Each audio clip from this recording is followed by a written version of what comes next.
Greetings, everyone, and welcome to the Big Easy Sports Talk podcast. My name is Nick Garisco, and I'm here with Michael Pelichet. Thank you so much for tuning in. If you like what you hear today, please subscribe to this podcast and give us a great rating on iTunes. You can tweet us your questions at BestPodcastNOLA using the hashtag BestQuestions, and we'll debate them live in the fourth quarter of each show. Today, we're going to be sharing our thoughts on the NBA forcing Anthony Davis to play out the season. We're going to be previewing the Saints' offseason storylines and team needs, and plenty more. Let's tip off with the story of the week, and that's, again, Anthony Davis.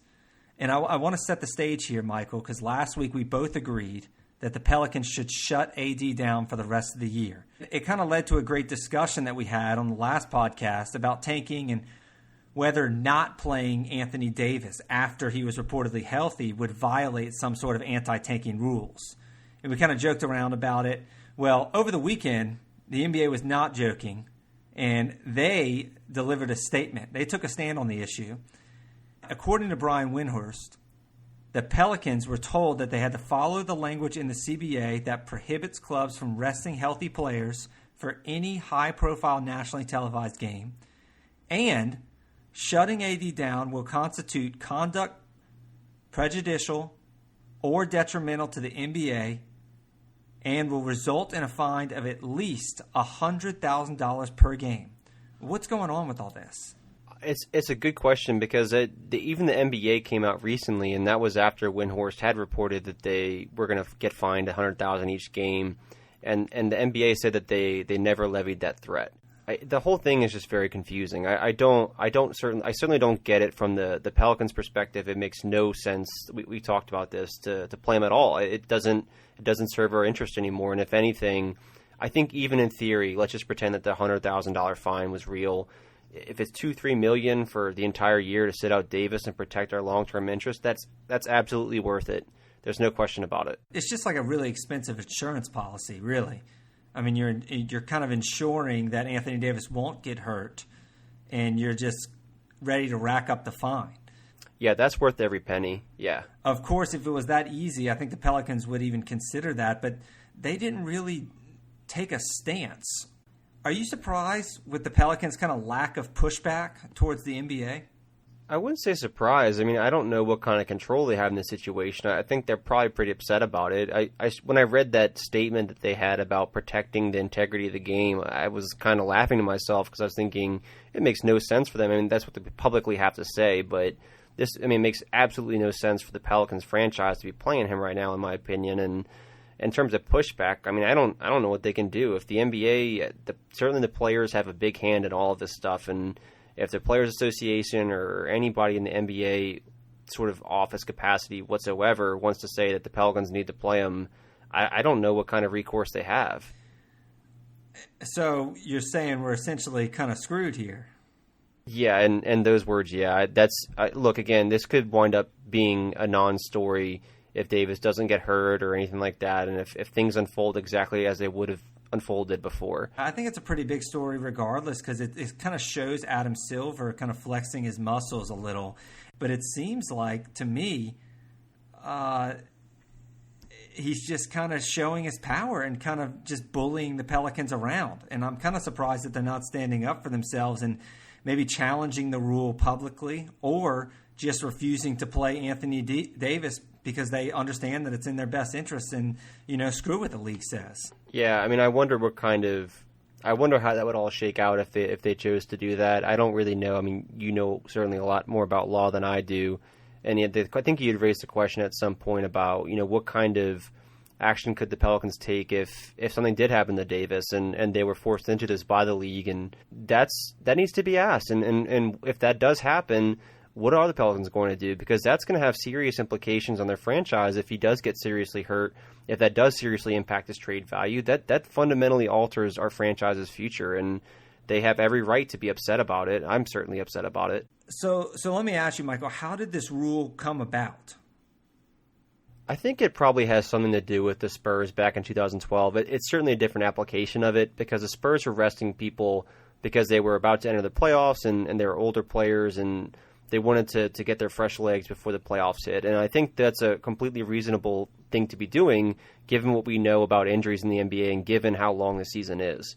I think this is sort of the league's, at least, I wouldn't say the first case of this, but it seems like they're trying to put a stamp on this tanking thing.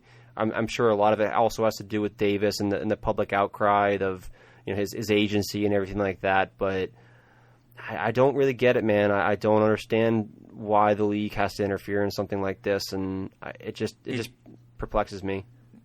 Yeah, it does certainly seem like the league is kind of, for lack of better words, making an example out of the Pelicans to really, I know they've been cracking down on tanking in the past, but this rule was not necessarily an anti-tanking rule as it originated. It was implemented as an anti-resting rule, and I think there's a distinction there. This rule does seem to cover the Pelicans situation, but I don't think that that's what they exactly intended the rule for. And I do think it's worth a challenge just because I don't really consider it, quote-unquote, detrimental to the NBA if Anthony Davis sits out the last 25 games of the season. I think it's detrimental for the Pelicans if he gets hurt, but I don't think it's detrimental for the NBA not to have him for the last 25 games of the season.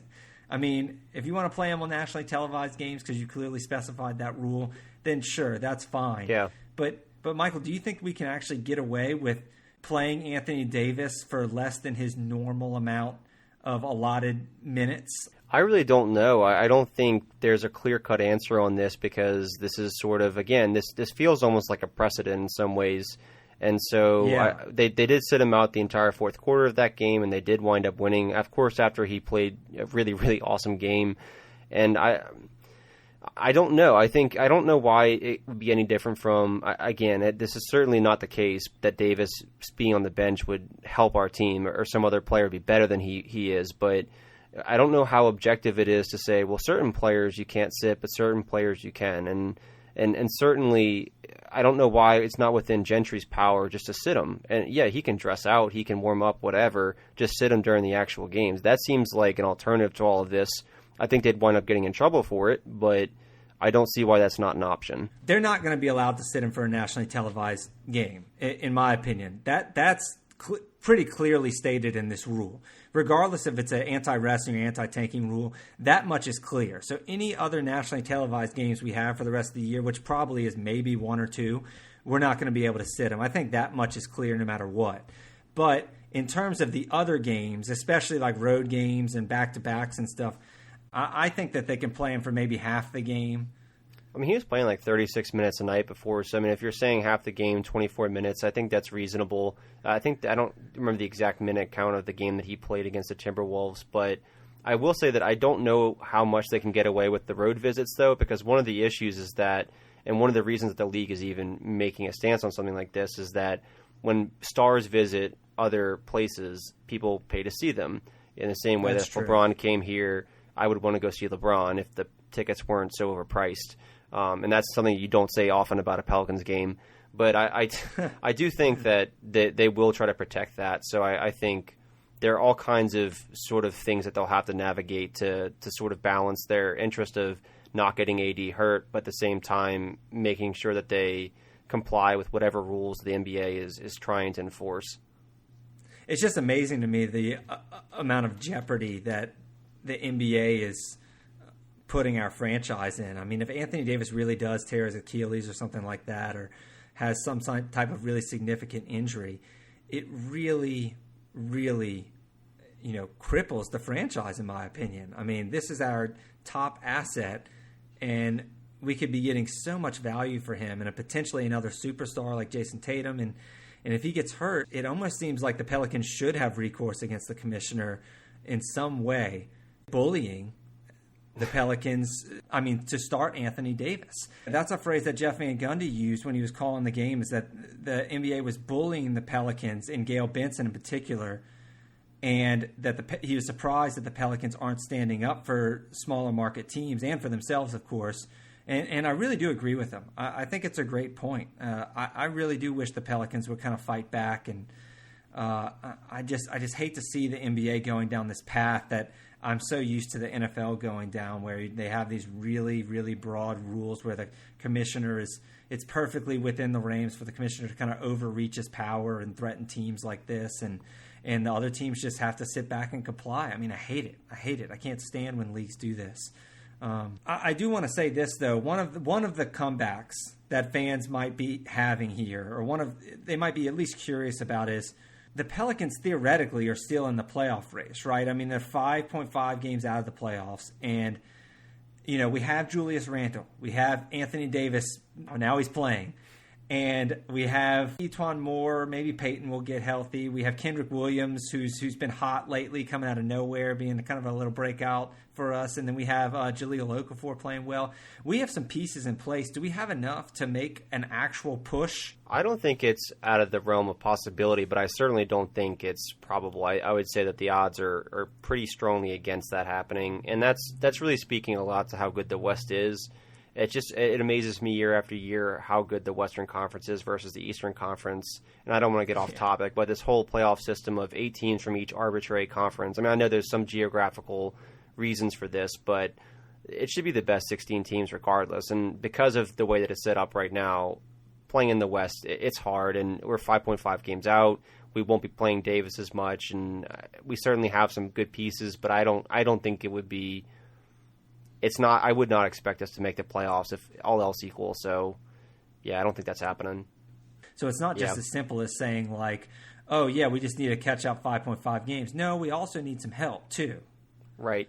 Yeah, like the Clippers dropped out because they traded Tobias Harris. So I think at some level they're not making the strongest push for the playoffs. It's not like they're a bad team now, but there's some teams at the bottom that are so bad that they're very clearly just trying to tank, and most of those are in the Eastern Conference. They've got a few in the Western Conference, but I mean we're just not at that level without the depth that we had with Mirotic, and without our guards have been more or less. Peyton has been hurt a lot of this year, and it just hasn't shaken out the way that it could have. But I think we're against it. I don't think we're making it.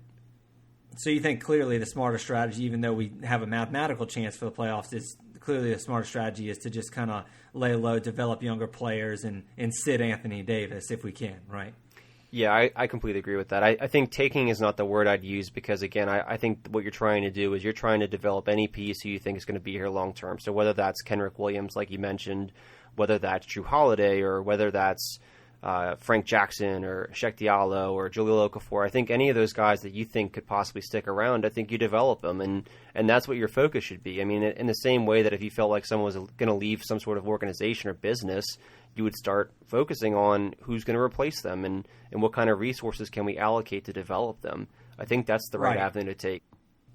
And every single minute that Anthony Davis is on the court is a minute that's being taken away from some of these guys that we need to develop, or at least if we're not developing it, or at least see what we have so we can evaluate the future. Yep, definitely. Why do you think that his agency in his camp is pushing for Anthony Davis to play? Why does Anthony Davis even want to play? Well, I mean, off the air, you had even mentioned that Davis could be looking out for his stats, for his blocks, his steals, and certainly his place in history when he's trying to pad all these stats for the rest of his career. I shouldn't say pad, but just develop these stats. And I think that could be an answer. I think maybe he just wants to play. Maybe he just loves basketball and wants to be part of the team. There's a small part of me that thinks that this somehow, in whatever way it is, could be linked to some sort of leverage that they want to have this summer. I don't know what that is. The whole thing it smells a little bit fishy to me, like you were saying. I just don't understand it. Yeah, I agree. I think it's possible that the NBA kind of stepped in and maybe called Anthony Davis's camp and said, we're going to want him to play. It's very strange to me how Anthony Davis himself would want to play. Yeah, I do. I still think it's from Davis's camp. I just don't know what it is, and that's where. I mean, you could go conspiracy route and say that he's going to fake an injury or something like that. I mean, I don't think that's a probable thing, but I think I wasn't going there necessarily. No, you weren't going there, but I think it should be raised, but I don't think it's necessarily going to happen. I think it's like it's something that we're not. I think we're not covering something. There's got to be something that we're not aware of. I mean, a lot happens behind the scenes, but yeah, it seems sketchy. And if you don't even look at it from the sketchy perspective, I'll go ahead and flat out say it. I think it's dumb. I think it seems stupid to me. I can't believe that he wants to step on a court right now, and I can't believe that his agency is advising him to do that. Yep, I don't agree with it either. Are you looking for something fun to do this weekend? Make the drive down to the Instigator Ranch and Hatchery in Covington, Louisiana. Home of more than 2,000 alligators, a guided tour gives you the opportunity to observe and learn all about these unique creatures. You can hold small alligators and alligator eggs in your hands while a baby gator hatches from it. Seriously, I'm not joking. It's incredibly wild. Tours are all year round, rain or shine, and they're under $20. The Instigator Ranch has 4.8 stars on Yelp and is 99% rated on Groupon. Experience the life of Louisiana's most ancient residents. Check out the Instigator Ranch in Covington, Louisiana. Okay, so let's transition from the Pelicans and get back to the Saints. We've sort of moved on from the no call, at least for the time being. But let's talk about the future, and let's talk about what kind of free agents do we have that the people that are under contract will be expiring and will be available this summer? That's a great question. Free agency starts in early March, so that's the first thing we need to be getting ready for this offseason. There's really three big areas or players that we need to address. The first one is Mark Ingram. Mark Ingram's obviously a beloved player for the Saints, and the fans love him. The players love him. He's so significant in the locker room, one of our leaders on the team. And he does split work with Alvin Kamara, of course, but I've never considered Kamara to be a running back who could take all of those touches without somebody sharing the load. I think the Saints work best when they kind of split both of them. I think the Saints are more efficient when Ingram and Kamara are there. I really want to see Ingram re-signed by the Saints, and hopefully it will be a team-friendly deal because, this isn't his first time that he's able to get big money. He's already had 2 contracts before, so hopefully he'll take a team-friendly deal, maybe $4 million a year, I'd say, and hopefully it's more like $3 million a year, and for probably the next 3 years, and hopefully we can get that locked up. The second one is the tight end position. Ben Watson's retiring. Josh Hill's a free agent. We're kind of vacant at tight end. So that's an interesting storyline there. And the biggest storyline of the offseason, I would say, and our biggest free agent is actually Teddy Bridgewater. And I know we barely saw him. He only came in and played 1 week last year as a meaningless Week 17 game where he benched Drew Brees to rest him. Teddy Bridgewater is seen as a low-end starter in this league by a lot of teams. And there are about 7 or 8 teams that could use a quarterback upgrade. And not all of them would pay Teddy Bridgewater as a starter, but I would argue at least 2 or 3 of them would. And Bridgewater will have to kind of balance the options, weigh out the options and see, hey, do I want to stick around here in New Orleans on a cheaper deal because, we can only pay him like a backup and wait for Drew Brees to retire and then get my shot in this great city? And it's worth mentioning that Teddy Bridgewater loves the Saints. Or, do I want to take starters money, maybe $10 to $15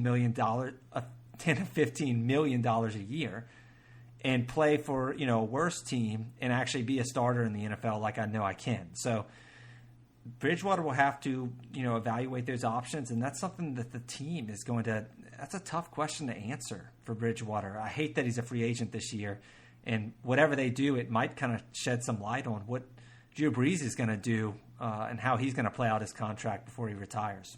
Could you sign Bridgewater to a deal that sort of gave us – it was reasonable enough to where if he didn't get the playing time within the next couple of years – that we could sign him to a contract, and then we could say, look, if you don't get that time, we'll trade you?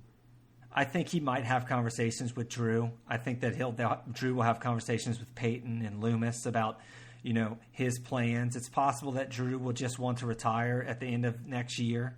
Maybe win a Super Bowl and he'll walk out in the sunset. But it's possible his contract expires, like you said. It's possible Drew Brees will just call it quits then. It's also possible that Drew Brees plays for another 3 years. I mean, if he feels like we're still close and that window to win a Super Bowl is still there, Drew Brees is a pretty competitive guy. But there's questions about his arm strength declining and how long can he really play? But I do think that would be something that is discussed before Teddy Bridgewater signs. I don't think it would be very likely for the Saints to actually sign him, pay him a lot of money to sit in back up Drew Brees, and then trade him away when his value would probably be maybe less just because he's getting 2 more years of not really playing. So in terms of that money, and you talked about, 10 to 50 million or something like that. So if he's either not re-signed or if we sign him to a much more manageable deal, what kind of money will we have just to put other places? And who are some of the free agents that you want to find? We don't have a lot of money, and that's another scenario here. We'd have to backload Teddy Bridgewater's deal if we did re-sign him. All in all, I do think it's unlikely that we're able to re-sign Bridgewater. It's something that I would want to do, but it's also something that kind of goes against the philosophy that it's like, oh, the Saints, only have this small window for the Super Bowl. All of our money needs to be spent on players who can proactively help us win now, and have a direct impact on that game. Bridgewater is more setting us up for the future. The free agents now that we could pick up, are more along the lines of at positions of need. On paper, we're looking at tight end, wide receiver, defensive tackle, maybe left guard, depending on how you feel about Andrus Peat. Some guys I really like in free agency are 2 ex-Buccaneers, and that's slot receiver Adam Humphries, and that's tight end Cameron Brate.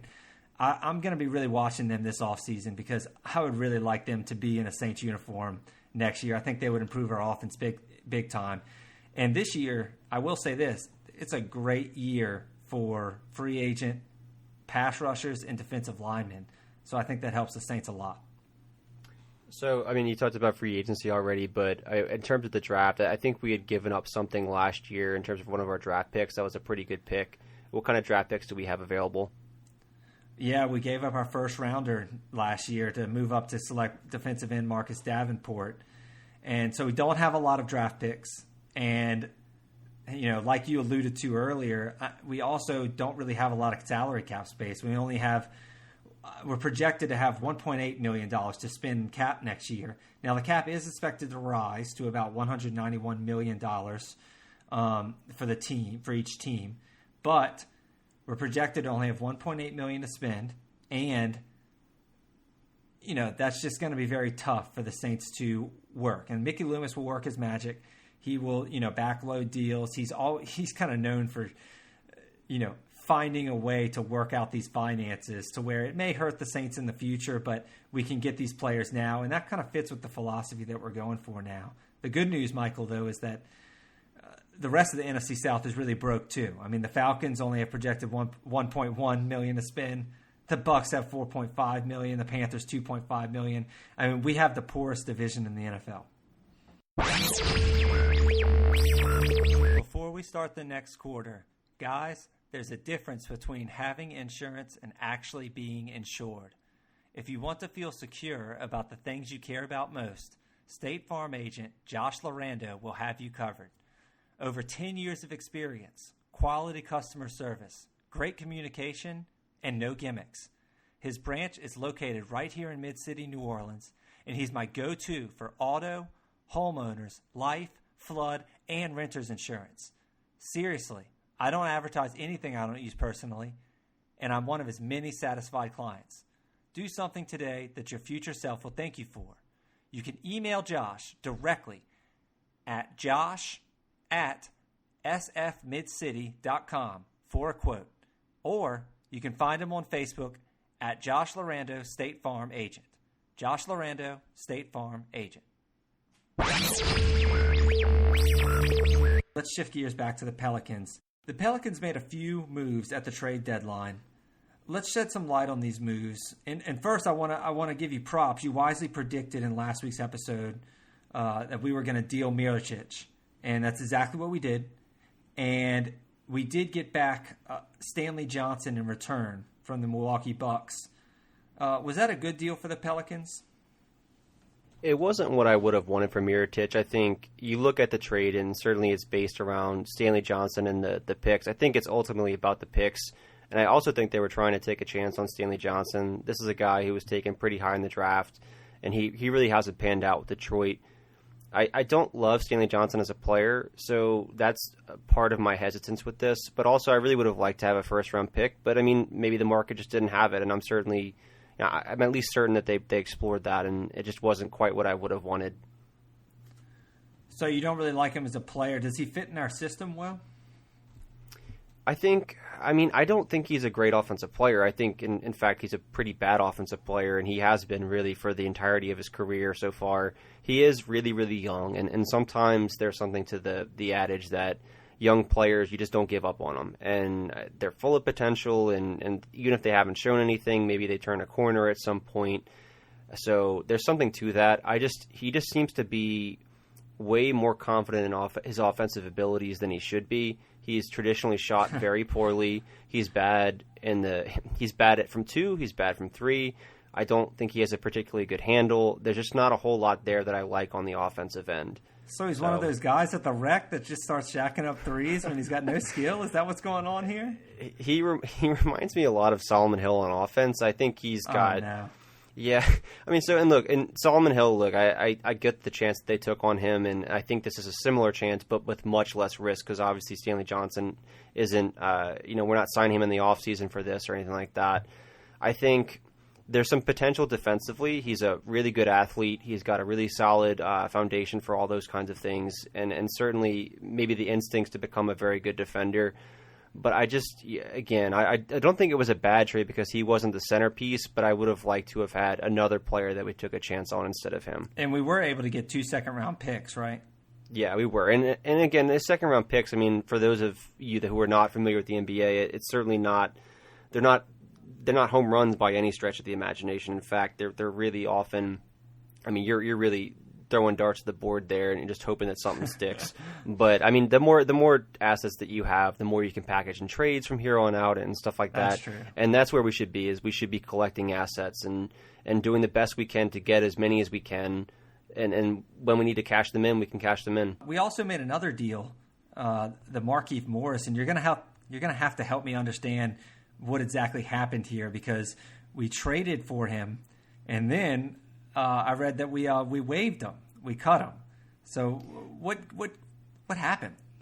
What that did for us is we actually got the Wizards out of the luxury tax, and that's pretty big. So it's not a favor or anything like that, but we basically got a second-round pick and Morris to get them out of the luxury tax. I don't think there was ever any intention on playing Morris. He certainly doesn't fit what we're trying to do right now, given that Davis is going to be gone soon enough.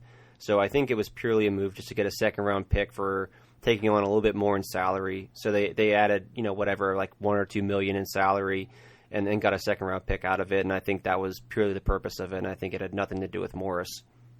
Right. And it kind of actually speaks to the Pelicans' intentions. We brought it up earlier in the first quarter about whether the Pelicans should actually pursue the playoffs, being 5.5 games back. But Markieff Morris is a pretty good player. He's above average player and can start in this league, from what I, can gather. And the fact that we have no intention on even, letting him enter the rotation is kind of telling on maybe what our intentions are, don't you think? Yeah, definitely. This is, again, and so let's go back to Stanley Johnson for a second, because I think it sort of illustrates what you're talking about here. So Stanley Johnson, I don't see a lot. I don't think anybody's seen a lot, hence the throw into this trade. But this is the kind of opportunity where we don't talk about tanking, but we talk about giving someone a shot. And someone like Robert Covington, who's playing with the Timberwolves now, was on bad Sixers teams for years. And his offense was pretty rough. But he got time, and he got time because there were no consequences to him doing poorly at that time. So someone like Morris would come in and steal playing time from those younger players that we want to develop. And sort of on the opposite side of that is someone like Stanley Johnson, who can get time. And again, he's young. I don't see a whole lot in him right now, but maybe he does develop into something, and that's sort of what you're hoping for right now. Hey, that'd be awesome if he could be a Robert Covington-like player.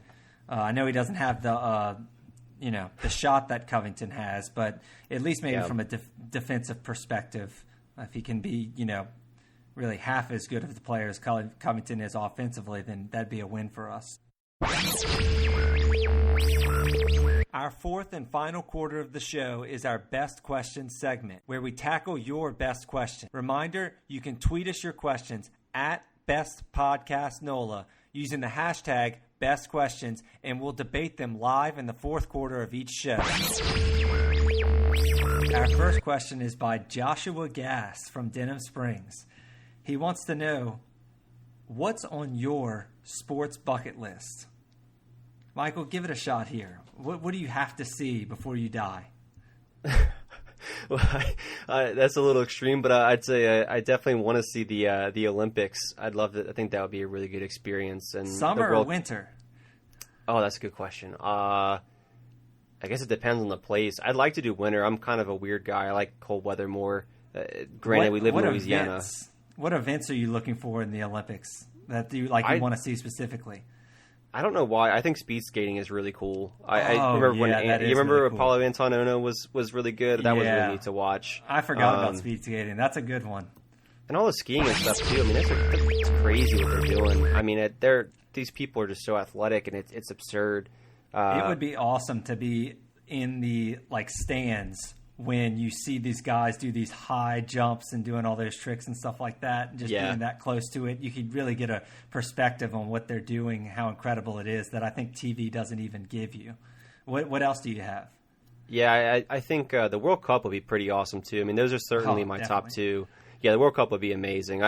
I would probably hate the big crowds, but I think that in terms of the actual events and stuff like that, I think it's awesome, and it's certainly worth trying to get to at some point in my life. Yeah, what about you? Say that as a soccer guy, and definitely World Cup would be on mine too. I have the Olympics as well, but I think you phrased it better for the specific contest there. I got a couple of them here.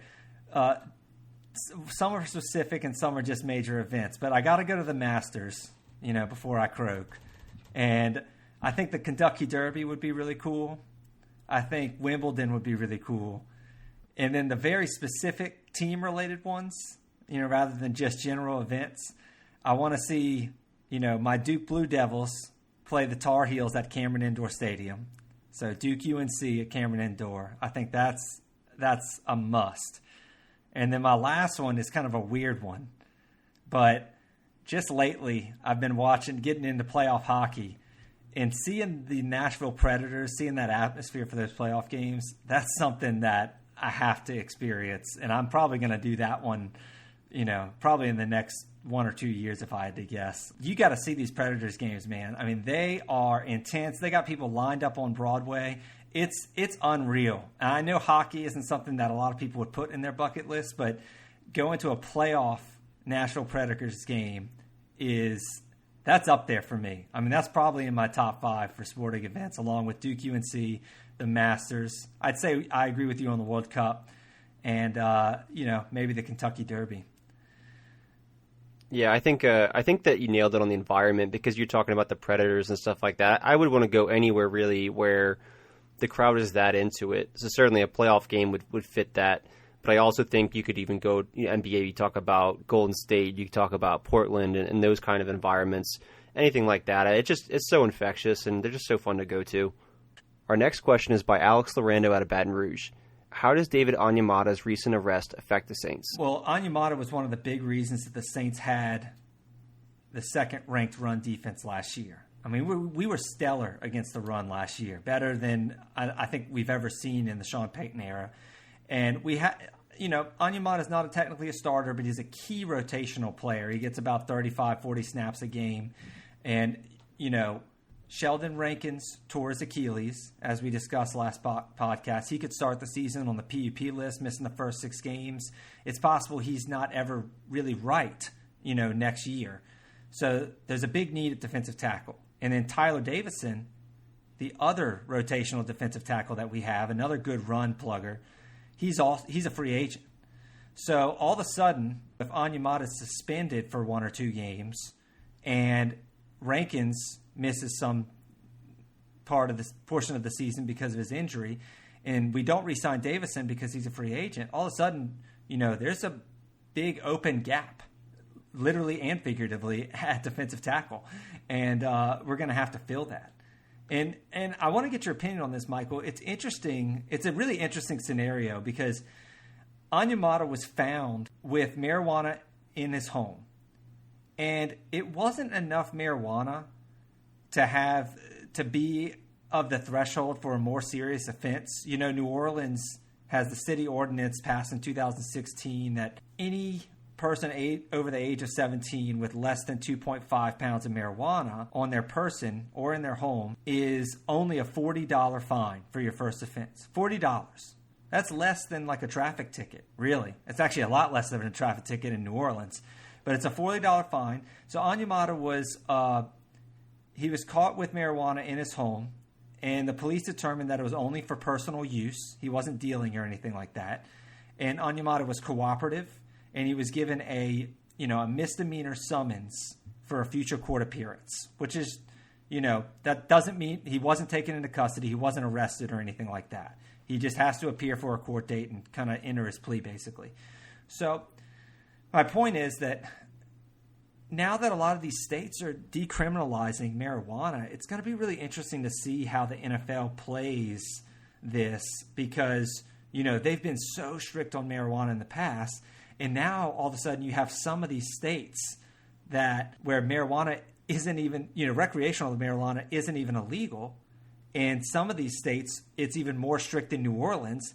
And it's going to be hard for the league to have like a uniform penalties or punishment there, knowing that the arrests could be big. They can get arrested in some states rather than just fined. And also knowing that, if you're a Denver Bronco or a Seattle Seahawk or any of the California teams, you can't even get arrested or cited for having marijuana on your possession. How do you think the league's going to approach that? I guess my question is, regardless of how you feel about the marijuana rule in the NFL, if you're talking about different states, right? So obviously there's, like you said, there's not uniformity in the states that the NFL covers, right? So to me, it's no different from, let's just say they're different state taxes, right? So how is it different from someone in Louisiana being taxed at a different rate than someone in Arizona? I think it's you comply with the rules in the places that you are, and whether or not that's right in terms of what should be allowed with marijuana, I think you have to approach it that way. What do you think about that? I think what you're trying to say is you kind of know going in whether you have, easy laws on recreational marijuana or you have, no state income tax. And, you're okay with the commissioner handing out kind of different lengths of discipline based on different states. Was that what you're saying? Yeah, I think you have to be aware of the rules that are in place. And no matter where you are, certainly if he wasn't aware of it, it's a different kind of conversation. But I doubt that that's the case. That's just my personal take on it. But, again, this is where you live. And if these are the rules that are in place where you are and you know that it's being enforced by the league that you play in, I think you have to be cognizant of that. So if you're caught with it in your system, you're going to have to go through the same drug program that every player goes through. But, getting caught for illegal activities that might include the possession of marijuana is different than it getting caught, from the NFL drug test where it might be like a 4-game suspension. This suspension here is probably going to be at max 2 games.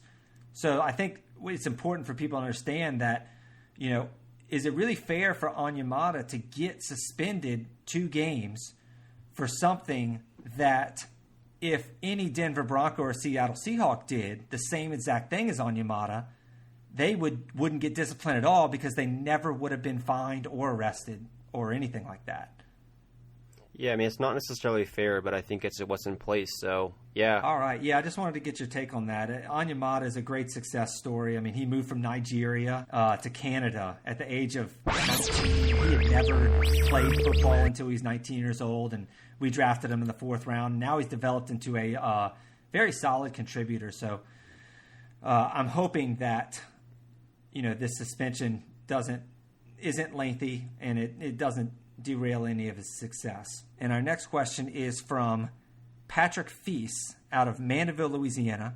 And he wants to know, Tobias Harris going to the 76ers, Mirotic going to the Milwaukee Bucks, or Marc Gasol going to the Toronto Raptors. What was the biggest deal, Michael, and who do you think comes out of the East? That's a really tough question. So Giannis this year has looked absolutely to be the player that some had billed him to be previously. He's just an incredible player. The Bucks look awesome. Again, one of the things that people often use to predict wins is wins, and that certainly it correlates highly, of course. But one of the best things to look at is the net point differential, and the Bucks are at the top of the league right now. And so this is a legit powerhouse, and that's a really good team. But he's young, and the playoffs are different. It's a different kind of game, and establishing yourself in the regular season is different from establishing yourself in the playoffs to that degree. Of course, he's done well previously, but this is sort of a different game. I think you have to go between Tobias Harris going to the Sixers or Gasol going to the Raptors, simply because I don't think Mirotic packs the same punch as either one of those players. And I do believe in that. I think the Raptors are going to be really tough. I think Kawhi is an awesome player. I think he's going to really impose his will on people in the playoffs, and I think that's going to be a team to contend with. And Gasol is such a smart player. He's certainly not what he was, and he's older, but he's still a force. And I think Tobias Harris is also going to bolster their depth in Philadelphia. I think they have a lot of lineup flexibility. They have a guy who's very unusual at Embiid. He's a lot to deal with, and he's just so counter to everything that's being done today because he's just so huge and so, I wouldn't say slow, but he's certainly not fitting in seamlessly to the game that is up and down the court all the time. It's sort of a different pace, and he's just such a force down there. So I think it's going to be the Raptors is my guess, but I think you could maybe argue the Sixers as well. I agree with you on the Raptors, and I wasn't even going to bring the Sixers into the argument, although I will say, is it fair to say that I think it is fair to say that the Sixers have the most upside now out of any of these teams in the East, but that doesn't necessarily mean that they're going to play like it. I mean, they are really loaded on paper, the Sixers are. I mean, arguably so, to the point where you would say they're the second most talented team on paper, after Golden State, of course. But that doesn't necessarily mean they're going to play like it. I mean, we've seen some kind of chemistry issues in the past with the Sixers, and I don't know. The Raptors just feel like they have way more playoff experience. I understand that they tend to get knocked out earlier than they should, but they always make it, it seems like. And, sometimes they even have the top one of the top seeds. And it just feels like now that they have Gasol and Kawhi Leonard and Kyle Lowry, I mean, that's a nice big three right there. That I think is going to play very well together. I'm kind of looking. I know the East kind of sucks, but I'm actually kind of looking forward to the Eastern Finals now. If it's like Raptors or Sixers, I mean, that would be pretty fun to watch. Yeah, and we'll see too what the Celtics wind up doing. I think those are certainly the teams. I mean, I don't think Indiana's going to compete without Oladipo. I think that it's really going to be between the Bucks, Raptors, Sixers, and Celtics. I don't think any surprises are happening. I do think I'm a big fan of Jimmy Butler. I think he really makes a difference in winning, and he's just one of those guys. I hate using cliches, but he's just a winner, and that's just how he plays. I think that there might be some issues with Simmons in the playoffs and shooting because he can't shoot. Right. Those are the kinds of things that might not play as much in the regular season as they would in the playoffs, and that's kind of why I have Toronto up top. So, Nick, we have a question from Andrew Vonwater in Mandeville, Louisiana. What do you think about Kylar Murray choosing to go into the NFL draft instead of choosing to go the baseball route? Where do you think he'll be drafted? Overall, we're looking at probably 5 or 6 quarterbacks who I think teams would be comfortable starting in year one if they got them, but at probably about 8 or 9 teams that need quarterbacks. It's quite possible Murray's ceiling is to go as high as the first overall pick. A lot of talk has been made of the current Cardinals coach, Cliff Kingsbury, and I don't know if you know about this story, but he last year when he was coaching for Texas Tech in college, he said that he would take Murray with the first overall pick in the draft if he was an NFL coach. Well, now he's the coach of the Cardinals, and guess who was the first pick of the draft? The Cardinals, yeah. So are you going to eat your words or not? No, but anyway, it's possible he was just kind of, talking up his opponent, giving him the respect, and he would never foresee this. And the Cardinals just drafted a quarterback last year in the first round in Josh Rosen. But he kind of sucked in his rookie year. He was unimpressive. And bad supporting cast, but totally unimpressive. But it kind of gives the Cardinals options. I mean, Murray is kind of a guy who would really fit Cliff Kingsbury's system. But the Cardinals could really use him as a huge smokescreen because every team could be thinking like I'm thinking, and they could try to use it as a smokescreen and get another team who likes Murray to pay a king's ransom to move up to pick 1. The teams that I would really watch, Oakland at pick 4 overall. I'm not convinced Derek Carr is the future under John Gruden and Mike Mayock. I could see it. I could see them taking Murray, but they would really have to love him to hitch their rebuilding wagon to him. Gruden's got that 10-year deal there. I don't know if they're ready to, rebuild with the quarterback this early. But Oakland at 4 overall and Tampa Bay at 5. New coach, Bruce Arians. I think he'll like Murray's arm.